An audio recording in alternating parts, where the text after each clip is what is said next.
do we want to take Thomas in Tennessee? I know Thomas had called in before. Wants to talk about an experience that he had at a psychic village regarding an exploding toilet. And frankly, that's fascinating to me. Absolutely. For our other callers who are on the line, those are topics that deserve a little bit more time. So please do call back in. And in the meantime, yeah. Thomas, welcome to the show. We are very excited to hear about this story, but it has to be fast. Hey, Eric and V. Glad that you could have me on. So let me give you a little bit of backstory. I'll try to make this very quick. When I was quite a bit younger, I was married to one girl. We got 20 years out of our marriage, and then she decided that I wasn't worth it anymore, and she decided to divorce me. So we ended up getting divorced. I tried praying to God and got nothing in return, and I was so bad off that I said, if I don't do something for myself, I'm going to be stuck in this, and nothing's going to happen.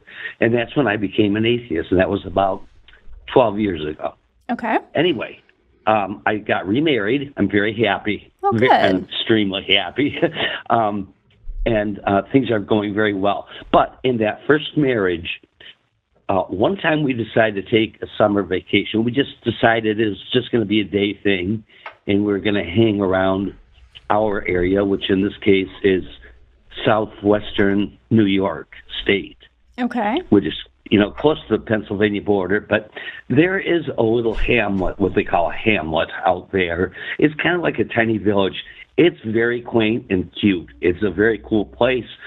A lot of people in the area go there just for fun to have psychic reading done because it's a spiritual place. So they have all these spiritualists. But my ex-wife and I went to one, and she had to charge twice the amount because it was both of us, which I always found kind of funny. But and I think we were all holding hands, and she was making predictions about what would become.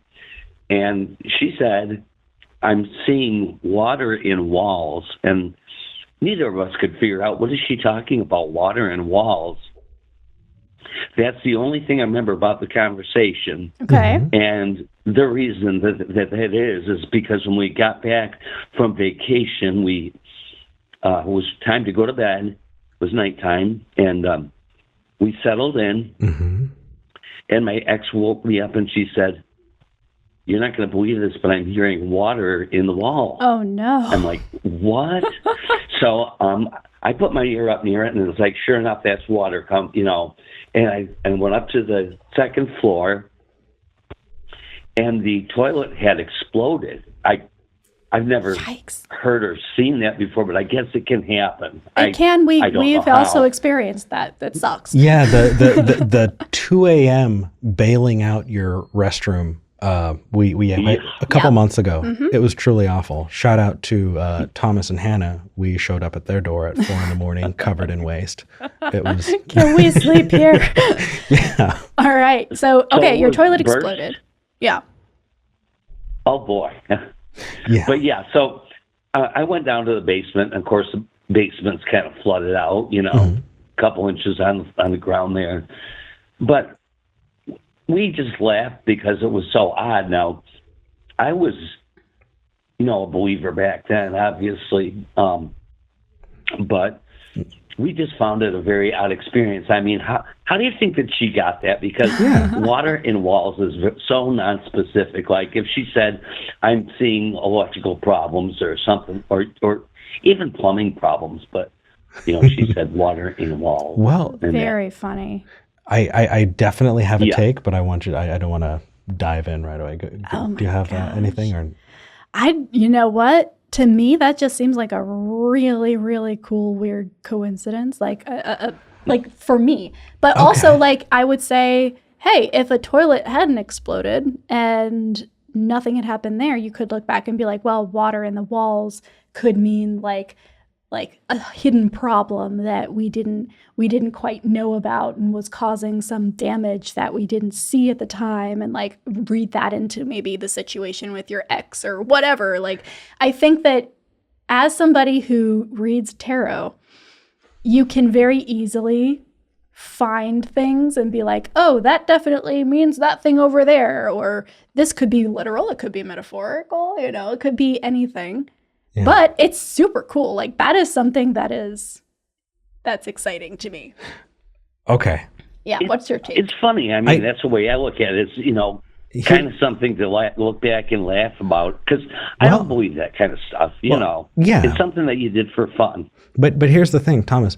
I don't think you would have remembered it at all if it hadn't happened. No? No. We wouldn't have remembered it if it hadn't happened in such a short period of time. Well, but here's... I couldn't tell you one thing that she said other than that.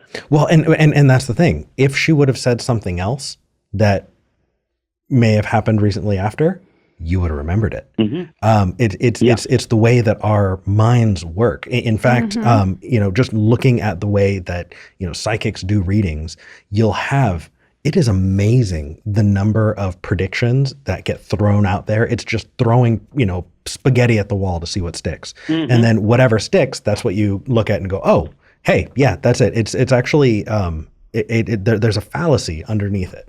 And that's the Texas sharpshooter fallacy. Yep. Right. And so, like, I'm about as skeptical as as you can be. That's how our minds work. Right. That is how our minds work. It is not a you thing. It is just an understanding how human psychology works. That we count the misses, or we count the hits and we ignore the misses, and we forget that those misses even happened.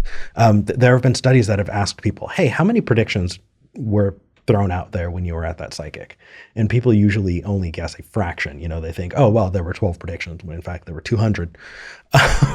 And so I've got to say that, my first reaction to that would be, I believe you. And I think that it is a trick of human psychology. I don't think it's a coincidence. I think that if you throw enough crap at the wall, something's eventually going to stick. The one thing that sticks is the one thing you remember. And just like you said, you don't remember anything else from that. But I bet you if it was something else that happened, that would be the one thing that you remember. It's funny that you would bring up that because I was telling the story to my current wife, and she says, no, she just got lucky, which I agree with her. She says, what you're doing is counting the hits and ignoring the misses. And then she says, and that's one thing you should never do, is ignore the misses. I like it. She's punny. Somebody else threw that out in the live chat at the same time. Oh, that's funny. Yes. Oh, my gosh. Well, thank you for calling in, Thomas, and sharing that story with us. Thank you so much. Yeah, of course. We're both big fans of you. Yay. Yay. Hello to both of you, and thank you for watching. Thank you. Okay. Thank you so much. You guys have a fantastic afternoon. You too. Bye. So just if people don't know, can I present the Texas sharpshooter fallacy really quick? Yes. Yeah? Sure. Then we need to read Super Chats. Okay. So two people are driving down a country road, and they happen to see a barn, and the barn has all of these bullseyes drawn on there, and right in the center of the bullseye is a perfect arrow, or a perfect bullet, hole. And they're just amazed that it is just dead center every single time. And so they go and they knock on the door and say, hey, I'm sorry to bother you, but we saw this from the road. There are all of these bullseyes that are just perfect on the barn. How did you come to become such a good shot? And the farmer says, I can show you. And so walks them out to the barn, takes out their rifle, shoots at the barn, walks up to the bullet hole, and then paints a bullseye around it and makes that the center of the target. And that's just what happens. Is the Texas sharpshooter fallacy, or just the sharpshooter fallacy. And it's something that we do. We will make the data fit the conclusion. And that's just something to be aware of. Also, though, on the topic of is it true versus is it useful, I bet you anything that farmer never has to worry about thieves. No, probably not.